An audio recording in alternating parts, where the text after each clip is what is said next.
You are now listening to a member of the Disney Podcast family. Head over to Disney Podcast Family on Instagram to see all the latest posts for this show and links to other great Disney podcasts.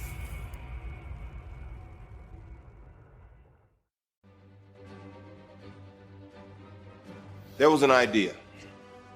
The idea was to bring together a group of remarkable people, see if they could become something more. I have an army. We have a Hulk. This is the Marvel Tribe, brought to you by Walt's Apartment Podcast and the DisInsider. Avengers! Assemble.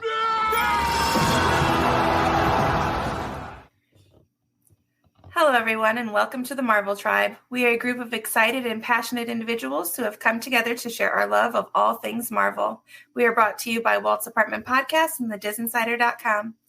We are joined tonight by David, Lewis, and Sam. From the big screen to the small print, feel the pulse in your chest so you know you're alive. One team, one love. It's the Marvel Tribe. It's the Marvel Tribe. Why are you laughing at me? I'm not laughing at you, but you have a very I know you're a very strong personality, but when you did the intro, it's a very meek, very kind of. Oh, do you want me to? You want me to like put some bass in your all right. Bring your Captain Marvel game, like fine. Do it. All right. Let us know the Sam that we all know, the feisty, like I ain't backing down for shit. Freaking right. Namor is better than Scarlet, Witch kind of. All right. Hello, everyone, and welcome to the Marvel Tribe. We are a group of excited and passionate individuals who have come together to share our love of all things Marvel. We are brought to you by Walt's Apartment Podcast and the DisInsider.com. Tonight, you are joined with us by Lewis and David and me, Sam. Hi. From the big screen to the small print, feel the pulse in your chest so you know you're alive. One team, one love. It's the Marvel Tribe. Marvel Tribe. Hella better. Yes. Okay. There's some excitement there. Hi, it's Marvel Tribe. Yeah, I love it. It's exciting. Yes. It sounds like when you said that, it sounded like Charlie the Unicorn. I don't know that. Mountain, Charlie. You don't know that one? I don't know that. Oh, I'll have to send it to you later. That's not a my generational thing. That's Okay. you youngins. So what are we talking about tonight on the Tribe? So, there's some light news because all the news right now is kind of surrounding the Ant-Man, Quantumanium, the kickoff for the Phase 5 here. So we're just basically we got some light news we're going to kind of talk about our opinions about. And then we got a game to play here. And I have to say, Lewis introduced a twist to the game, which we didn't prepare for this time around. It's our 2 degrees of separation from Marvel, which we'll do in the future. We'll do his twist because it adds a little bit more flavor to this game. But yeah, how are you guys doing this week? What's new with you guys? Just living life. Living life in the fast lane. I'm doing good. Trying to stay warm out here. It's freezing. I know. Sir, we have snow on the ground. And it was 19 degrees today. But there's that degree when it's like wet and cold and then snow. I feel like snow is cold, but it's like bearable. But when it's like raining and windy, that cold just beats out snow. Yep. It's a working cold versus it's just their cold. Like you can look out your window and like, okay, there's snow. You know it's cold. You prepared for it. But when you go out, like in the West Coast, cold is like it surprises you. Like Dave Chappelle, like gotcha, the B word and stuff. Like it's it catches you off guard, and it's windy and it's freezing and it's like it's miserable. Cold on the West Coast is working cold. It's relaxing over there where you are, Sam. it's almost like a hot day with no breeze or a hot day with a breeze. Like there's just a huge difference. They're both days are hot. But the breeze is just killer. Yep. So West Coast. I like a breeze on hot days. So do I. When there's no breeze and it's just hot, that's miserable. Oh yeah. Okay. I was a little confused for a second. Yeah, I got that backwards. My bad. Okay, but this is not a weather show, so let's get into some Marvel news. What's the first article we have, David? All right. So the first article is, we have Marvel producers dropping 2 X-Men's name when they're talking about X-Men joining the Marvel Universe, the MCU, and they talked about a couple X-Men that we may see first that that we all kind of know that is absolutely a part of the X-Men. So hold on, let me grab the article pulled up here. So the first name dropped here we got, which we kind of called it from Wakanda Forever, is Storm. So we may be seeing Storm, and we also may see Bishop. So we don't know where and how that introduction will come about. We fan theory that, when we talked about Wakanda Forever, we thought it'd be kind of cool to redo Storm's origin. She's not from Egypt. Maybe she's from Haiti, where, Prince T'Challa is being raised right now. And we do know in the comic book, that gives me chills still. We know in the comic book that they do meet and they fall in love and different, they meet in Egypt, and she was a master thief, and he was, so they can change. I mean, they've done it before. They've changed the origin story, but for me, this is one that makes so much sense to have Storm being Haitian. It just, and it's, I mean, the area is a tropical island that is also going through its own kind of oil and everything else. So it's in need. It's an island that's definitely in need of a superhero. And its biggest villain, on top of colonialism, just kind of apartheid government, kind of trying to coming in and taking it, is Mother Nature. They are hurt right smack dab in the middle of hurricanes and everything else. So I was like, yes, Storm can be born in that chaos and be the perfect hero. That I would change the origin story for that. So yeah. What's your guys'? I was going to say, I really love that, but not to take it back to Namor. But like when we saw, like Namor was a mutant, right? We saw how he became a mutant. Yes. And I can see like the geographic locations aren't that close, but they're close, and the islands are similar makeup. Mm-hmm. So I can see that, some of that could pour over, because we need that mutant gene to be created, and that mutant gene came in a different way than we expected it to. Correct. So.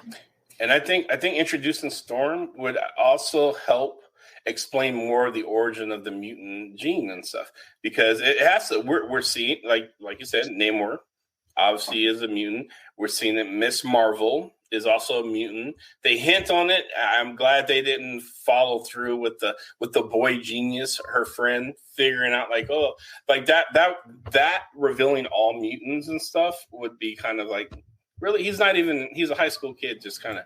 So, but he added to the mystery to it. So introducing an actual X-Men character and giving more of a reveal as to how she got her mutant power, that gene, like where was it something that was hidden, and the incursion from Eternals helped trigger that, or Thanos or something helped activate that gene, kind of how like we saw with WandaVision with Monica Rambeau when Scarlet Witch threw her magical, the force field that that she created for her little her little town and stuff, that may have triggered and activated her hex triggered some latent mutant thing inside of Monica. We're guessing that they didn't really confirm that's what caused her to have her powers and stuff, but I think introducing the X-Men to solve that mystery would be great. We have to, because that's the way to explain it, is the X Factor. Like it's a latent, dormant gene. Yeah. I mean, as long as they're going to go the same way that they have gone in the comics. Absolutely. So there's got to be something that triggers that. And like, obviously with Wakanda Forever, we saw like Namor was the one who didn't get sick and die. So there was something there in him, obviously, right? So I'm excited. I liked that Storm would be one of the first ones to be introduced, because Storm in the Fox X-Men she was a solid character, but didn't get that much screen time or enough justice to the character. And then when they brought her back in the new X-Men, but not new X-Men, another solid actor, another solid character, but never gave the character enough screen time or credit to what the character can do. So I'm really excited that they're starting off with Storm, if that becomes true, because you don't want to sit there and shove down our throat all the X-Men that we're used to, Wolverine, all that. Yeah. No, slowly build into that. And one sec, guys. No problem. That was our intern there. No problem. Unpaid intern. Yes, unpaid intern. So, yeah, no, I agree. We don't want to shove X-Men down the throat, because it actually hijacks the entire MCU experience, because we do know X-Men is a big juggernaut of Marvel comic books. And it really can, if you don't do it right, it can be overwhelming and too much. So to introduce them slowly and kind of build this piece, I mean, I'll be honest, I don't want to see a big X-Men presence until we start getting into the next phase, until after Kang Dynasty, and, which could be, 8 years from now and stuff. And then they can relook and kind of retool and this kind of a lead into our next story about superhero fatigue. But then we can kind of start messing with some rebooting and some of those very popular versions that we like. But I like where MCU is now. I like where it's going, and it's gotten this far without overabundance of just X-Men characters and stuff. So I'm glad we got all these toys in our toy box now, but let's not overwhelm everybody and throw them all in there. So I agree. Go ahead, David. Or Lewis. And it's working, because you got, like, for instance, Moon Knight. Mm-hmm. Nobody knew. I mean, I don't want to say nobody, but the general fan base, and that's where I'm speaking off of, because I know a good amount about comics, but not enough. But the films has really been a thicker introduction for me. And Moon Knight was something that really, that's my favorite show on Disney Plus still right now. And I feel like right now, Marvel and Disney have an opportunity to really sink their teeth into something that's bigger than the MCU itself, because now they have a full catalog. I mean, you can go back to Robert Downey Jr. as Iron Man or Captain America. Those weren't your key characters, but they made them your key characters. And now they need to slowly do that. And you're seeing that. Moon Knight, She-Hulk, Miss Marvel. You're seeing those characters slowly work their way up. And with a platform like Disney Plus, I think they could really do those characters justice and then bring them to the big screen. And don't forget special presentations. That's a hit. This is one-off self-contained Marvel characters. Werewolf by Night is not really connected to the MCU. It is just a special presentation that they actually built out. And there are so many characters. I would love to see the Midnight Suns special presentation. They can do a limited series of just the Midnight Suns or some other things, special presentation. I wasn't sure how to feel about that, because I was like, there's going to be too many people who are going to be like, oh, looking for the connection, they built this as its own contained thing. It's within, what you call the diaspora of the Marvel universe, but it's not jointly connected to any of the storylines we're currently looking at and stuff. So it's a whole separate story just that happens to exist. So I love that they introduce special presentations. I think they should do more of that with some of these other obscure characters and stuff too. I agree. I definitely want there to be a slower burn too, because that is what keeps us coming back for more. Yeah. So they're feeding us these little tidbits, and they're like teasing these characters, and then we're not getting those characters, and then we're getting other characters.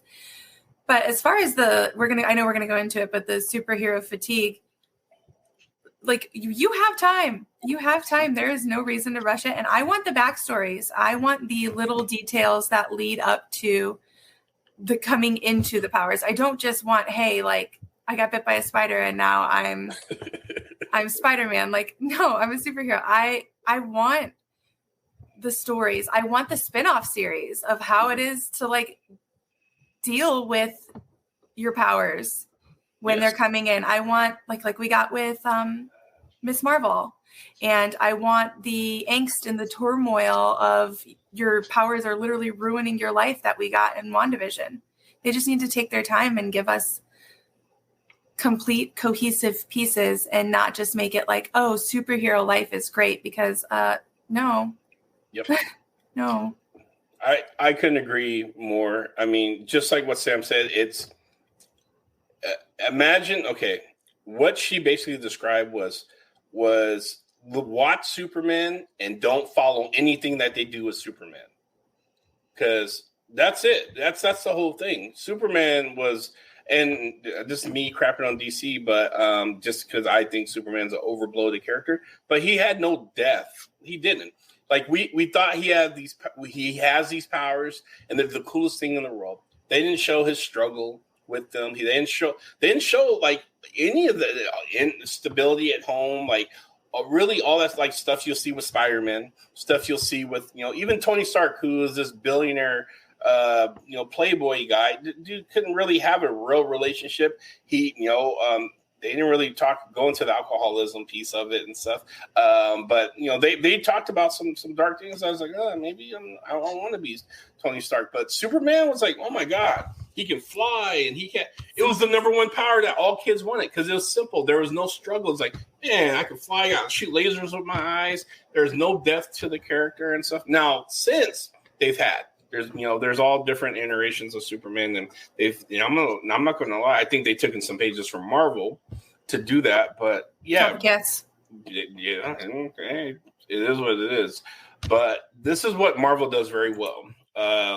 They like the backstory. It's fine to just introduce someone with a cool power, but it's even better when you can reveal some of that mystery and of who that person is and connect that human being with, I still, to this day, watching when I first saw the cameo with Tony Stark walking into Spider-Man after he figured out who Spider-Man was and looked at his computer and was like, whoa, that's an old blah, blah, blah, like you're into the classics. And he was like, no, I found it in the garbage can and it worked.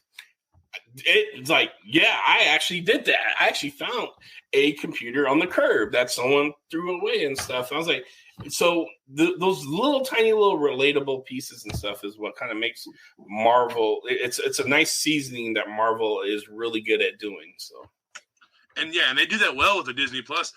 Miss Marvel. I mean, we were talking about the first episode when they had the Avenger Con, like how relatable that was. And I think Disney Plus. I mean, I'm not the biggest fan of how much they sink into it, but for Marvel, that is a tool. Like, imagine. Now, I don't know what your guys' views are on Agents of S.H.I.E.L.D. I thought it was hit and miss for me on certain episodes. But imagine if they took that premise and did like a Professor X TV show where you're introducing the mutants and stuff like that in the TV show. And then almost like a draft pick for football. You know what? We really like that character. Let's see them on the big screen now. And just utilize that, like a Days of Our Lives, but Professor X, where it just goes on forever.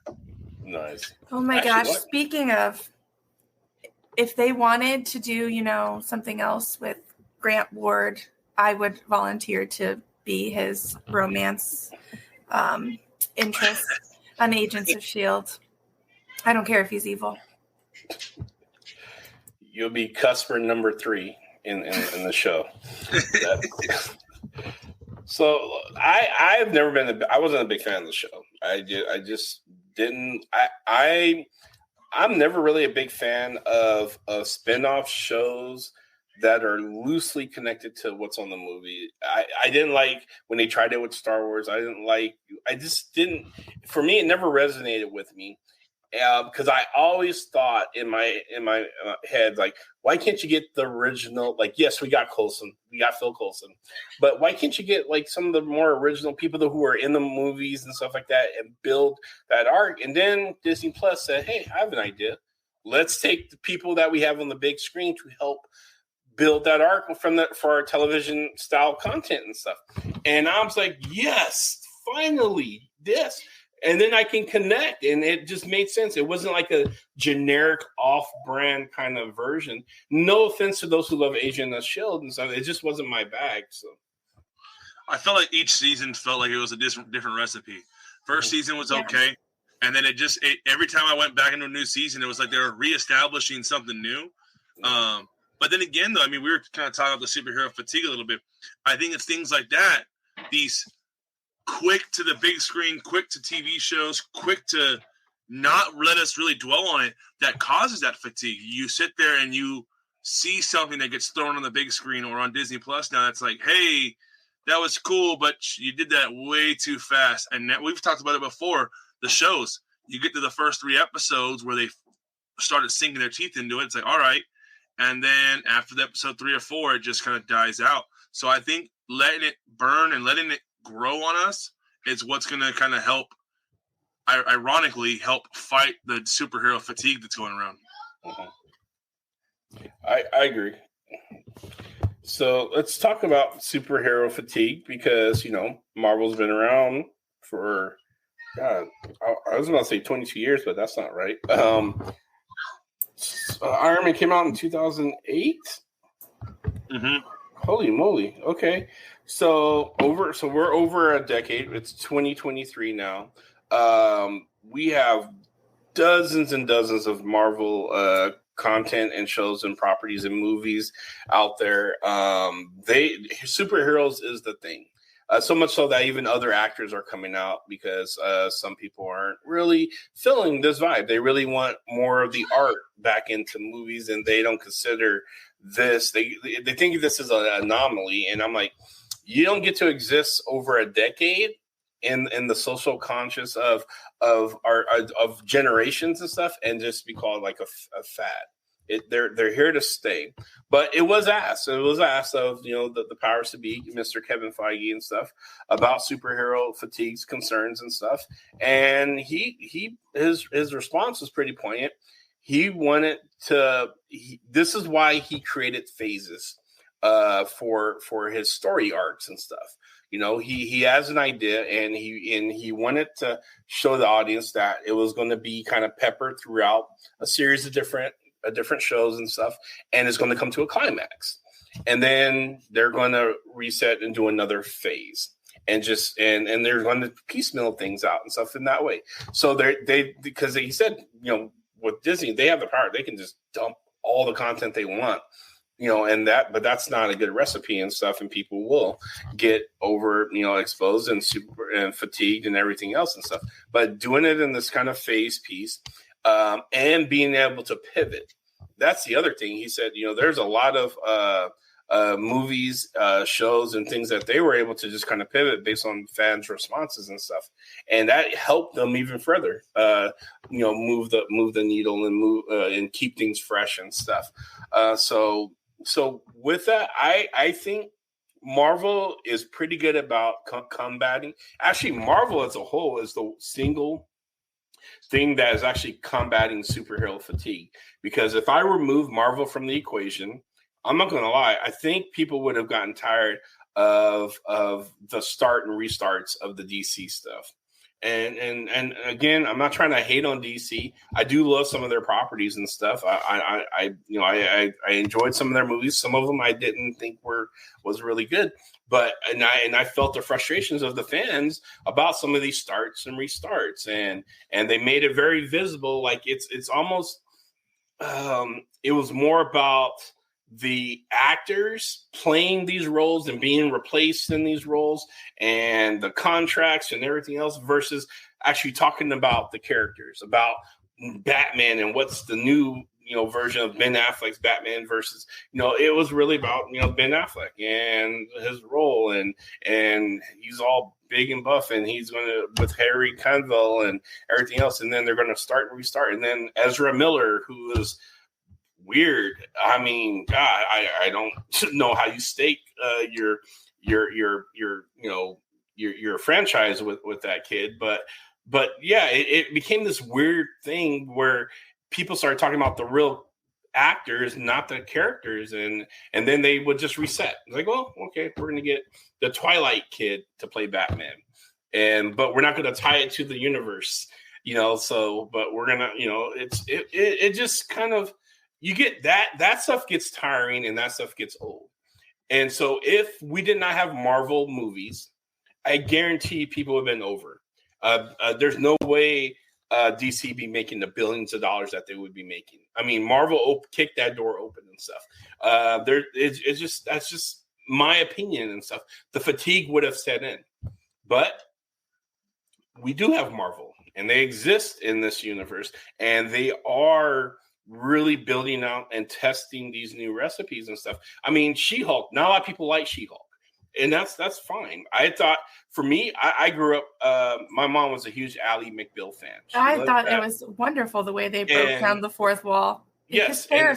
So I liked it because for me, there's that nostalgia piece. It was comedy. It was weird. It was something new, and it was something different and stuff. And it was just a little bit of comic relief, even though it wasn't as funny as it could have been. It really could have been a pretty, really well-received show, but it just wasn't as funny. And then other people had their own reasons for not liking it and stuff. But it was something new, and it was something different, and Marvel tried it. And I loved it, and it kept people talking, and it kept the conversation going. And look, even the people who were saying, Marvel, Jay jumped the shark, they're never going to get any more of my money and stuff like that. And then guess what? We got Wakanda Forever come out, boom, blockbuster. We're back into the billionaire category.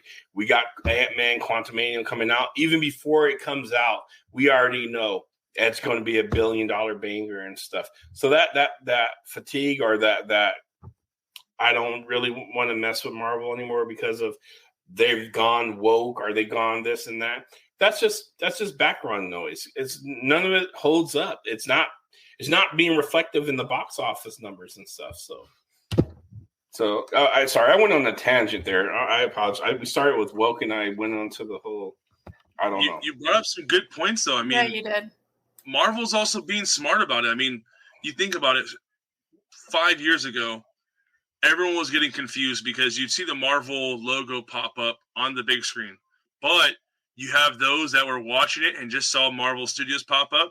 Then you had those that were watching it and saw that these are two different Marvel Studios intros. One is the Kevin Feige Disney Marvel collaboration intro, and then some was the Sony in collaboration with Marvel intro. So then there's that almost like lack of education from the common fan that says, hey, here we have 4 Marvel movies coming out. Yes, but that's because 3 different production companies are making them. Yes. So Marvel is being smart by trying to bring this all in, because ultimately they understand that. They understand that you can only have so many Marvel films out there before natural fatigue is going to happen. But the thing with it, too, is you're not seeing the drama behind the scenes in the movie. You watch a DC movie, again, not trying to bash them either, but you could see the drama on the movie. You see, why is there 3 different Batmans? Why are you making another Batman movie within 4 years of the Dark Knight series? We're not going to see another Iron Man series for a while, if we even do. So Marvel's just being really smart with it. I think the TV shows are very helpful. The TV shows are their testing pilots. Whether it's She-Hulk, things they use to tease and see, like, what will we jump at?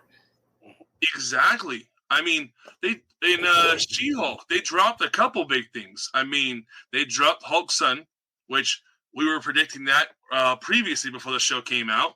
They were testing the fourth wall. I liked it up until the season finale, but many people didn't.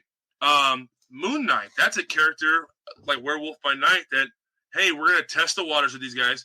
We're not going to attach them to the MCU just yet, but we're going to see what everyone thinks. And I think Marvel is just being smart with it but also I think a lot of the fatigue comes from the common fan, because right now that's the cool thing to do, is to not like superhero movies. It's easy to say I don't like superhero movies because no one's going to judge you for it. But if you say you like superhero movies, oh, you're a sellout. That's what you're doing. That's all it is. But again, the dollars are showing people want to see these. Yep, absolutely. So, and Kevin Feige, he was quoted saying, because he started out with the comparison about, not really understanding when his second year at Marvel. So he'd been in Marvel Studios for 22 years. And his second year, people were asking, how long is this, this is going to last? Is this a fad like the comic book movies? When is it going to end? And he's like, I really didn't understand that question, because to me, it was akin to asking, after Gone with the Wind, how many more movies can be made off of novels and stuff? And, do you think the audience will sour on movies being adapted from books? And for me, that's a very fair comparison, because Kevin Feige went on to say, that there are 80 years of the most interesting, emotional, groundbreaking stories that's ever been told in Marvel Comics. And we barely scratched the surface with these stories and stuff. So, yeah, so there's something, I think one of his key formulas is there's something for everybody. There's a little bit something for everybody. And then some people actually discover that they like stuff that they didn't even think that was catered towards them. So, yeah, I think Marvel knows what they're doing when it comes to the movie fatigue stuff. It's not, I don't see it coming anytime soon. So, yeah. And one thing you mentioned, though, too, I do wish that Marvel would have some type of closure to some stories, because you jump in now and you really got to still go back a few films, depending on where you're jumping in at, to play catch up. So I do wish when the Infinity Saga, what they were calling it, when that ended, there was kind of a more clearer break. I wish we'd went to like the Kang Dynasty Phase 1, just start the phases like a different layer. Because when you hear Phase 4, you think that's Part 4. So I could see where some people are like, I got to go back 20 years to watch films to catch up. I wish the Infinity Saga and the Kang Dynasty Saga, which they're trying to do, I wish there was a little bit more buffering saying, hey, that door closed and this door is opening. But overall, it's not as bad as people are making it sound. Of course, we are going to get Adam Warlock in Guardians 3, and it's been a minute since we talked about that. So, I mean, there is a little bit of I have to go back and watch, but overall, cinematically, they're still doing great movies, and I don't understand the whole fatigue question that people come up with so much. Mm-hmm.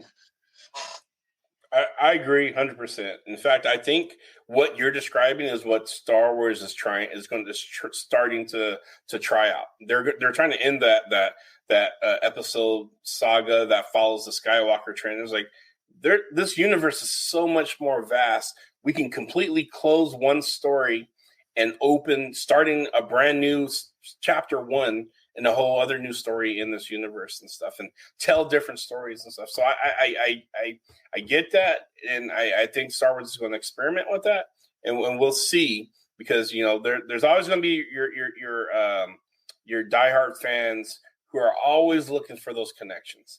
They don't most of them don't like disconnects. They like, this is not a Star Wars movie, or this is not a Marvel. There's no connection. There's no nothing. I was looking for, there was a tree branch that looked like Groot in the background, and that was the only connection they can find.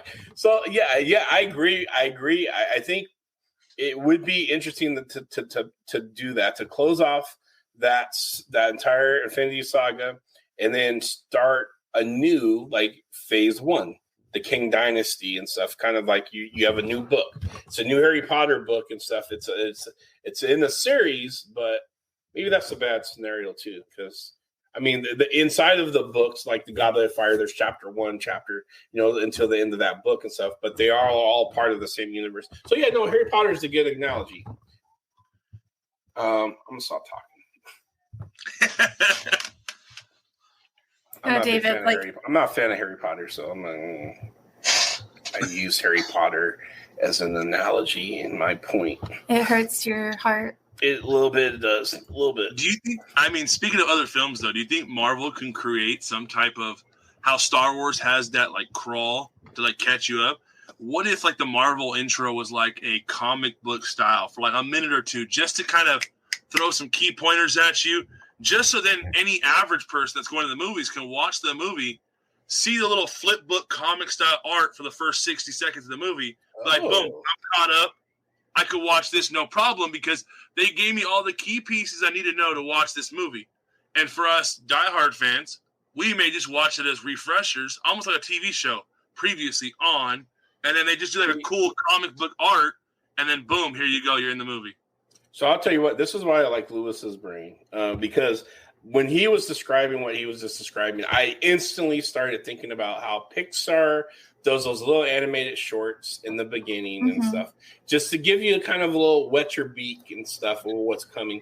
You get to see the newer technology that they're using and stuff. Like it's when you watch those Pixar animated shorts, the shorts, you can see from the original Toy Story how kind of, and I'm not saying crude as in like bad, but newer that the tech was, and you saw it in the short, and then you see it in the movie, and then to the more advanced, like really detailed and stuff like that. And some of these shorts, like man, like they should win awards type level and stuff. And so I'm not dissing Pixar. I like when you're describing what you're describing, I was picturing like those little mini shorts and using comic panels. That would be great. Oh, that ties in comic books and everything else and stuff.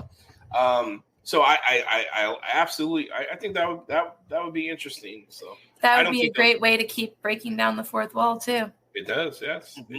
You're bringing the audience in. You can literally see them. Like I can see them sitting at a table and they're like planning out the short or whatever with comic book strips. And have Deadpool narrate it. People would watch it. I mean, all diehard Marvel fans stay for the 30-minute end credits just to watch a 60-second credit. So I'm sure no Marvel fans are going to be upset that, hey, we have to take 60 seconds to recap what we may have missed. But it makes sense. I mean, they do that in the books and they do that in comics anyway. Why not adapt that to the big screen? Money. I don't know. It's lack of ideas. You should really submit an application to work for Marvel, because I actually think that's a really solid idea. I think it's fun. You get newer people involved. And I mean, I can't tell you how many Marvel movies I brought a new person to that I was the recap. I'm sitting there before things are starting, kind of, guessing as to what this movie is about to kind of show or what it may show. And I'm going off of comic book references and stuff, where you have the inside track because you made the movie and you can catch up the audience and give them kind of a quick little intro, a little 2-minute, whatever it is and stuff of what, what's, the characters or what's this and what's that, or, and you don't have to ruin the plot or anything. Just a quick little catch people up and then boom, enjoy the ride. So yeah, I don't think superhero fatigue is going to be a thing anytime soon. People are super excited. I mean, the Ant-Man pre-sales are through the roof. So yeah, I mean, I guess we have frustrations with other properties like DC, some Sony stuff that's outside of Spider-Man, because Morbius was not that great. I was like, don't you do my Mobius like that. Give that man his jet ski. I love Mobius, but Morbius and even Venom wasn't. I mean, the first Venom with Tom Hardy was really good. The second one was kind of received well, but people had some criticism. It was just a Sony thing and stuff, and so other superhero movies are kind of struggling a little bit. I got a question for you guys. Do you think it's comic book movies that have the fatigue or superhero fatigue? Or for Marvel, do you think it's storyline fatigue?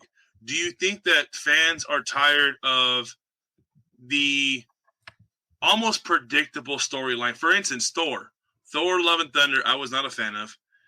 I started watching it, and the first 20 minutes in, I almost knew what I was going to get myself into. So did you predicted the ending? I didn't predict the ending, but because I was like, I didn't predict that ending. No, like the comedy, the almost like dumbing down Thor in a way. Like, do you think fans are just kind of more tired of these almost like they're using the same game plan for movies, just stylizing it to that character? Like it's the same format time after time. Do you think that's where the fatigue is coming from? That there's no real superhero movies where we're walking into and we're like, whoa. Like, for instance, Infinity War. When you saw them dust away, I walked out of there like mind blown. Like, hold on, what just happened? And I feel like some of these movies that we're getting don't have that. I mean, Wanda went bad and then kind of good in the same film. There was no drawing that out. She didn't go good. I'm gonna leave that where it's at. She opted to protect her family. She was, but I'm gonna say that I hear what you're saying. I wasn't a fan of Thor only for two reasons for me. And I try to have measured expectations because I used to read the comic books a lot and stuff. So I was super excited to see Gore the God Butcher, and the fact that we had Christian Bale playing that character. That dude is a badass character, and they just dropped the ball with him. Like he really, I mean, he wasn't even on Hela's tier. Like we know more about her story just in the quick brief of them, doing the arc walls and stuff, explaining her. Then really the motivation for God for Gore was the gods weren't there to save his people and his daughter died and everything else. But they really could have went into that pain and stuff. But the God Butcher was being gods we didn't care about. We never saw them really in the MCU. They weren't really pulling at our. And so even when the kids that were kidnapped and stuff, I had no connection and tie to that. Like he wasn't on that Thanos or even Killmonger level of a villain. And I think they dropped the ball on that. And then the second reason was Thor himself. They went too. There is such a thing going too cartoony. Thor was a frat boy in this thing. They tried to like, hey, it's like he was watching Deadpool movies and it's like, I can do that. I'm a god. I can do the splits and stop two things and be a buffoon and accidentally destroy an entire city palace and just like oops and just move on to the next thing and party with my bros on the Guardians of the Galaxy and they went way off script in my opinion on Thor's character development and stuff. And so that for those two reasons alone was the reason why I wasn't feeling the movie. And you bring up a good point with Gore not really building that. I mean, look at Namor in Wakanda Forever.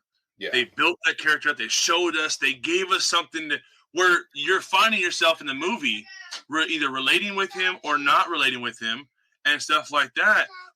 1 second, Mamas. 1 second. So then you have that, and then you go Killmonger, another Coogler setup where it was just amazing. But then you go to villains that were really, let's go to Ultron, that really have some weight in Marvel and aren't doing anything. 1 second. Absolutely. No, absolutely. One-dimensional character builds really is kind of a sour selling point for me and stuff. So they could have done so much more with that. I was prepared to take the ride. I was super excited. I love the actor who they picked, and it was on when we did our list. It was on the bottom of my list, just for those two reasons alone. Sam, you guys pretty much covered it. You guys ready to hop into our game? We've already let's jump into 42 minutes. Yes, we so that's it. It's pretty light. It's late here in Samville. It is late, so let's jump into the most popular game that we have on the Marvel Tribe. It's probably one of the only games we have. We need some more Marvel games. This game is called 2 Degrees of Separation from Marvel. And basically how this game is played is, for those who are familiar with 6 Degrees of Separation of Kevin Bacon, which is an old school movie game where Kevin Bacon was such a huge movie star that you can connect any actor, actress to Kevin Bacon within 6 movies. That's how that was. Now, Marvel is the new kid on the block, relatively speaking, and they're such a big juggernaut that we really think you can connect at any star, any actor, actress out there within 2 to 3. If you're 3, then, I don't think that exists, but at least 2 movies of separations to a Marvel movie. So we're going to play this game. I gave everyone the list of the actors and actresses' names, just so they can kind of think and reminisce and kind of, marinate. There were some good ones on the list that I was not expecting. Absolutely. And we're going to add, in the future, we're going to add some twists to this game, but we'll talk about that later and stuff when we reintroduce the game. But for now, we're just going to go down the line, and I'm going to say the actor, and I'm going to have them give me their number. How many separations did they get to a Marvel movie with this actor? And we'll see who comes out winner at the end when we knock these out. So let's get started. So number 1 is the world's greatest Bond actor there is, Mr. Daniel Craig. And let's start with Lewis. How many connections did you get? Separations? I got Daniel Craig in 1.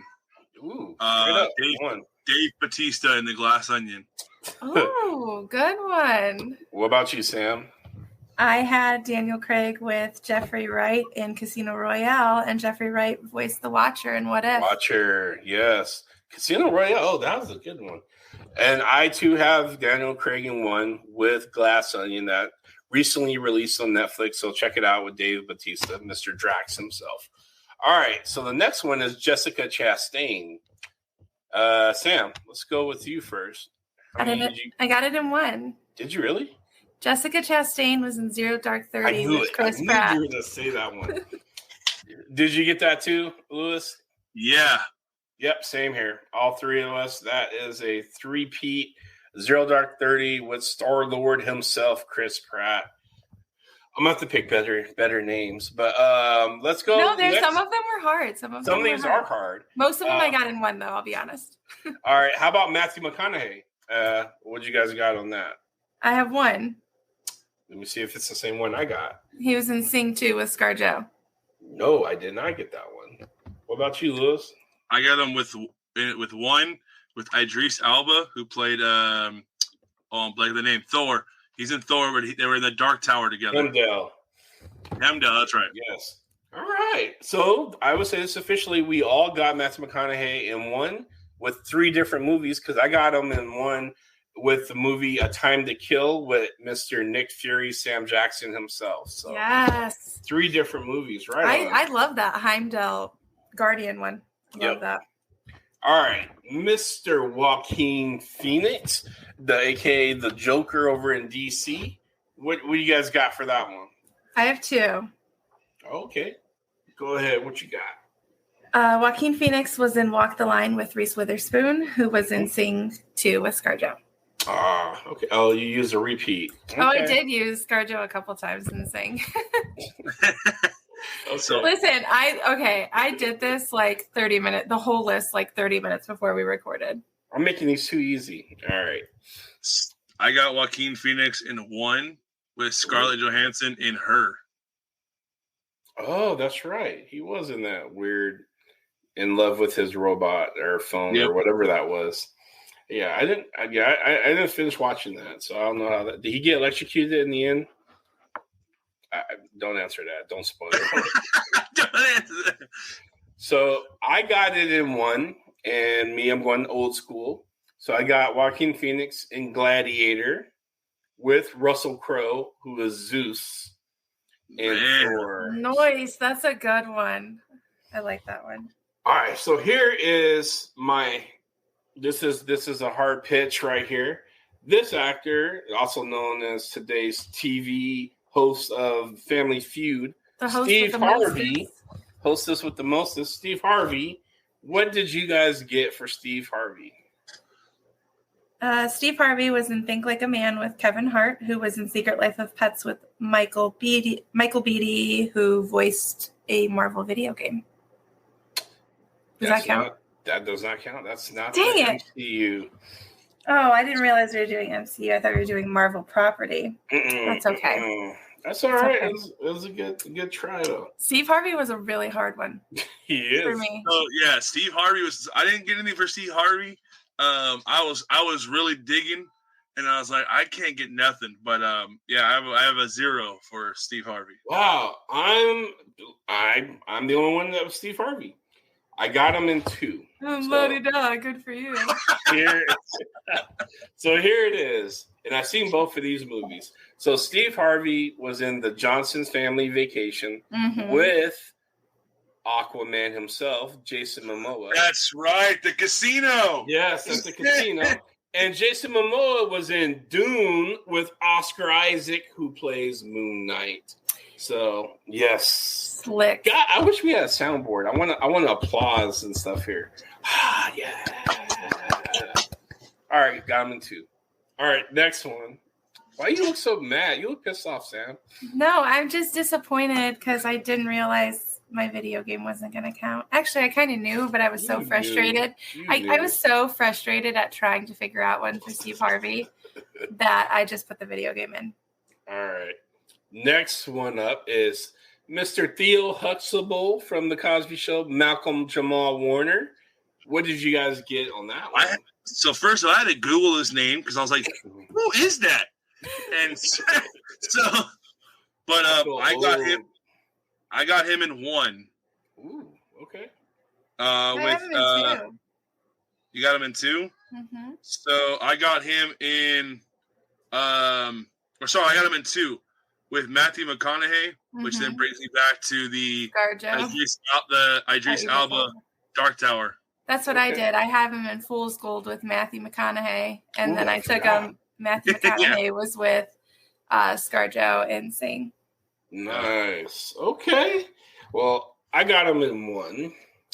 He was in a movie called Tyson with Clark Gregg, who is Agent Phil Coulson. But I thought we weren't including the CW show. Agent Phil Coulson is... Oh, never mind. Duh. Yeah.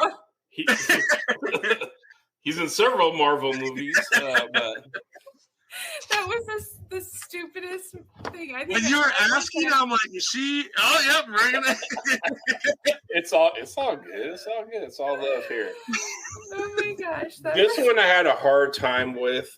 I was actually debating on taking him off, but this next one, actor here, a very popular actor here, old school actor, Tony Danza. Got him in 1. So, you got him in 1? You got him in 1 too? Okay. He was in Don John with ScarJo. I got him in 1 too as well. But I got him with Don John because you know who else was in Don John was Brie Larson, who was Captain Marvel. So we got the same movie, right? Don John for everybody. Okay. That movie was a trip. I've never seen that movie, so I'm gonna be honest. That's why I had a hard time with that one. But then I found Don John. I was like, oh. Okay. I'm still stuck on my Phil Coulson comment. Like, what the heck? Everyone got it, but now that you keep bringing it back up, we'll have to bring it back up on the Wednesday show. No, that's fine. You can bring it up because, oh my goodness. I'm over here trying to find a way to disqualify David because he disqualified my video game. It's all good. You're not going to disqualify me in my own game. You know, that's just not going to happen. Bet. So, this next actress This next actress is actually one of my first childhood crushes. Of course. From Who the Boss fame, Alyssa Milano. Yeah, she was teen crush in the 80s and stuff. So, how many did you guys get Alyssa Milano in? 1. Oh, let's see if we all got her in 1. Let's see if it's the same movie. Hall pass. Hall pass. I was going to say she's about to go buy a jet ski. About to go buy a man a jet ski. Okay, we all got Hall pass, and we all got Owen Wilson, Mr. Mobius M. Mobius from Loki. Okay, all right, we all were on the same page there. Here's another hard one here. Tyra Banks, supermodel extraordinaire. Easy. Wasn't really much of a crush because she had a big forehead, but she was. Oh my god! What's wrong with big foreheads? Nothing's wrong with big foreheads. I have a big forehead myself, so big forehead gang. Over here covering my forehead. Nothing's wrong with big foreheads. All right, supermodel. She's a supermodel, so obviously there's nothing wrong with her forehead. There's some things wrong with her personality, but that's for another show. I had her in one. I had her in one as well. She was in Tropic Thunder with Robert Downey Jr. What? Wait, was she? He was just a dude playing another dude. She was not in Tropic Thunder. She was. Was she really? Okay. If I'm not mistaken, she one of the interviewers when they interview Jack Black. Oh, you're okay. She had a bit segment on there. That's why I don't remember. Okay. All right. Yeah. You guys got that in one. I got it in one too, but I got it.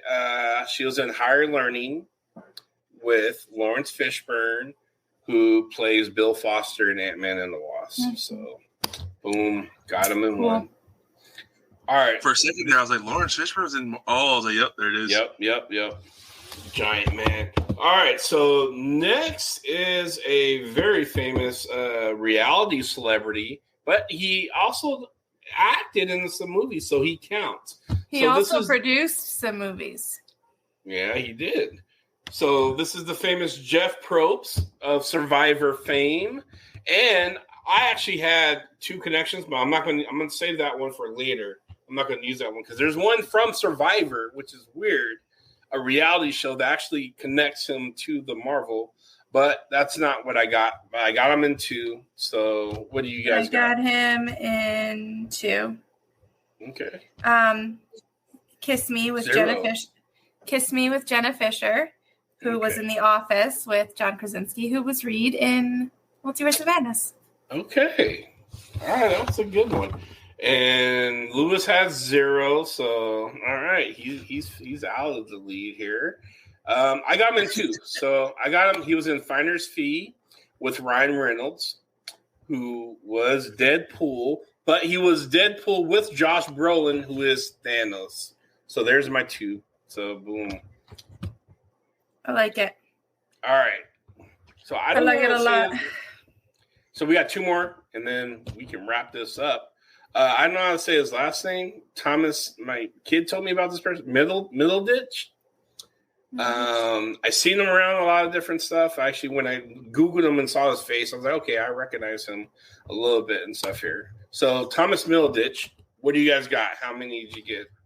I got him in 1 in tag with Mr. Hawkeye himself. Jeremy Renner.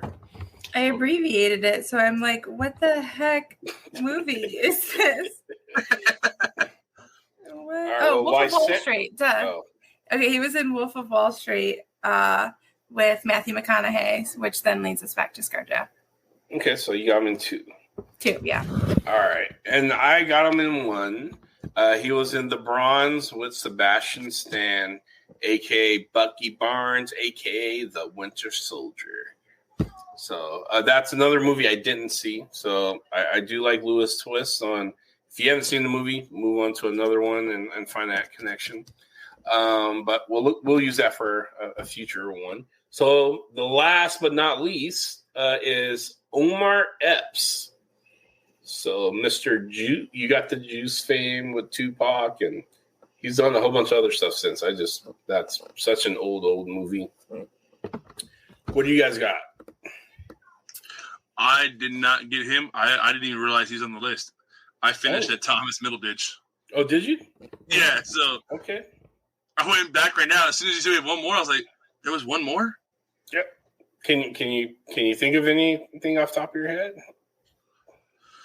Not off the top of my head, no. All right. I'm trying to put a name to the face, or the face to the name. Oh, yeah, hang on. I abbreviated again, and I can't remember. He was in Juice. He was in Higher Learning. He was in Deep Cover. He was in The Disappeared. He was in quite a bit of shows. He was in Dracula 2000 with James Wood. Yeah, he was in a few. I have okay, so I have him in This Is Us with Lonnie Chavis, who was in Kevin Hart's Guide to Black History. And that connects to Secret Life of Pets? Who was in Secret Life of Pets with him? You were deep in the rabbit hole. I can't remember who was in Secret Life of Pets with Kevin Hart. I don't